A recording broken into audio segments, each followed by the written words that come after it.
I and my wife had a baby last December. It was a traumatic birth, and my wife developed postpartum depression. While she was originally going to go back to work after the birth, she's been struggling enough that we decided to wait until our daughter was a year old and reassess. She has been going to therapy weekly. With my wife home full-time, I've had to work increased hours. This is something we discussed prior to making this decision, and she knew this from the start. A few weeks ago, my boss approached me about a project that would require a lot of overtime in a short amount of time. It would both be great financially and for my career. I talked to my wife about it, and she agreed that I should say yes to my boss. For the 4 weeks I'd be working on this, my MIL and her best friend, Jessie, 29F, name changed, would come help out with some of the duties that I typically do. Jessie is a SAHM with a 4-year-old and a 2-year-old. She began coming over during the day and would watch the kids with my wife. 3 weeks into the project, it became clear that we'd need a few more weeks to get it together. I went home that night and talked to my wife about it. She said she was okay with it, but got very cold in the days after. It wasn't unusual behavior over the past few months, so I didn't think much about it and tried not to take it personally. During the last week of the project, I got home one night and saw that Jessie was still at the house. I didn't think much about it, said hi to her and my wife, and then went to go check on our daughter. Before I could get to her room, I heard Jessie say something along the lines of, "He doesn't even stop to greet you. Definitely a sign." I turned around and asked what it was a sign of. Immediately my wife started crying, and Jessie started accusing me of having an affair. She told me that I must hate my wife because she has PPD and am not attracted to her because she gained weight from the pregnancy. Neither of these things are true. I'm trying my best to help my wife through her PPD while supporting our family, and I think she looks great how she is right now. She just hasn't wanted to have sex, and I haven't pushed. Jessie then demanded to see my phone. I told her no. She told me that's a sign that I'm guilty. I told my wife that I would let her see my phone if she wanted to. She nodded, and something inside me broke. I guess it was the thought that she actually believed I was having an affair really got to me, and that she didn't trust me after everything we've been through. Well, she looked through the phone, and there was no evidence. Jessie started saying that I deleted the evidence.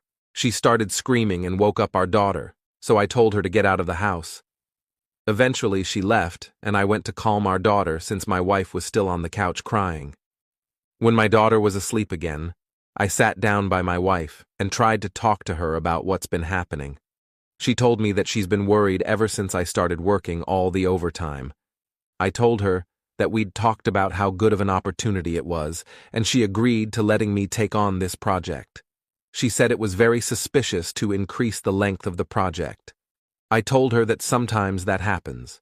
She wanted more evidence, so I showed her messages and emails with timestamps from work and pay stubs showing the OT. She said she believed me and was sorry for doubting me. It was just that Jessie had been telling her that these were all signs that I was cheating. I asked her why she believed Jessie more than me and why she didn't come to me with her concerns. She didn't have a real answer. It's been a couple weeks and the project is over. I actually scaled back and am trying to work a little less than I was before the project so I can spend more time with my wife and daughter. But I feel so burnt out trying to do everything and becoming resentful because in the back of my mind, I know that my wife doesn't trust me. I ask myself what happens the next time I have a project, or I have to run errands one day, or if I have a business trip, am I going to come back every time to accusations that I'm cheating? I've tried bringing it up a couple times, but my wife tells me it's not the time and that she's tired or sad. I try to be mindful of her feelings, but I wonder if that means that I can never have any of my own. I'm not sure what to do here. That night I approached my wife and told her that I was going to find a therapist. I didn't connect it to her accusations or anything, just said that I was having a tough time and needed therapy. She shrugged and told me to do whatever. Next day, I got home from work, and our room and my home office were ripped apart. Things everywhere. Important papers scattered. I don't see her, but our daughter's in her room crying. My wife left her alone. Her cell phone's off. I call my in-laws and a few friends, but no one's seen her. I'm starting to get worried, and I call my mom to see if she can babysit while I go out and look for her. Before my mom can get home, my wife gets back. Jesse's driving. Jessie doesn't come in. She hasn't been back in the house since I kicked her out because she was offended by my behavior. But my wife does. She's clearly upset, been crying. I ask what happened. I thought at first the house might have been robbed. She starts screaming at me that I'm being unfaithful and that the therapy is a front so I can meet my mistress. I try to calm her down and tell her that's not true, but she came at me and she hit me. My nose is broken. She kind of realized what she did and sat down on the couch and went comatose, just stared at the wall. I went into my daughter's room and locked the door. Called my mom to tell her what happened. She was already on her way. And my AmITheA to ask her to come over and take care of my wife. I packed a bag for my daughter, and when my mom got there, we left. My wife didn't even look up. We dropped my daughter off with my dad and then went to urgent care for my nose. I got blood all over my mom's new Subaru. My daughter and I are staying with my parents for a while, and my wife's staying with hers. I am looking into getting a restraining order against Jessie. My wife and I are separating. I love her, but I won't live with someone who hurts me and who could potentially hurt our daughter. I am not going forward with a divorce yet, with the hopes that my wife will get the treatment she needs and we can work things out. My in-laws told me that they're looking at inpatient treatment at a local hospital, but I also have everything well documented in case of an eventual custody battle. My heart's broken because I know this isn't my wife. This is a sickness in her mind. But I need to keep myself and our daughter safe and give her the space to recover. I'm hoping that this is the right decision. Do I let the woman I fault with my wife's death let her speak at her funeral?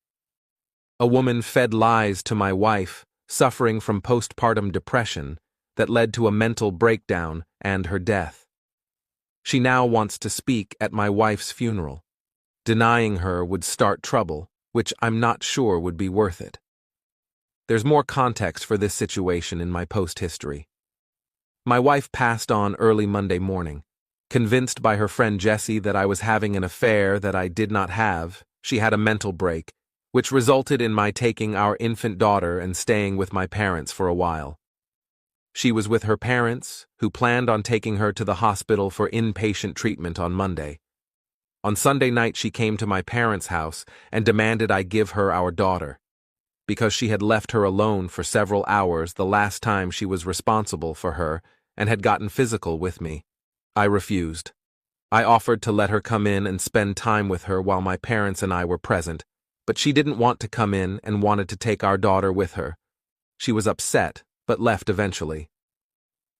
A few hours later, she drove her parents' car into a tree and died. The friend Jessie came to see my daughter and me yesterday. After some tears, she told me that she was planning to speak at my wife's funeral. She had already cleared it with my in-laws, but was letting me know as a courtesy. I told her she would not be speaking at the funeral. We fought, and she left after telling me that I was an asshole and not the only person who loved my wife. I talked to my in-laws, who are adamant that Jessie be allowed to speak. She and my wife knew each other since they were kids, and my in-laws are close to her. We're all very fragile right now, and I fear that pushing this further would hurt my relationship with my in-laws, which I don't want. Still, the thought of seeing Jessie up there at my wife's funeral makes me feel sick. I don't think I can stand to listen to her, knowing that she took joy in my wife's deteriorating mental health and picked up my wife, leaving my daughter home alone. That being said, I don't trust myself to make the best decisions right now. My mind's clouded by grief, guilt, and fear. My parents are split on what to do, and I don't have the energy to reach out to my friends. So I'm coming here again to ask for your advice.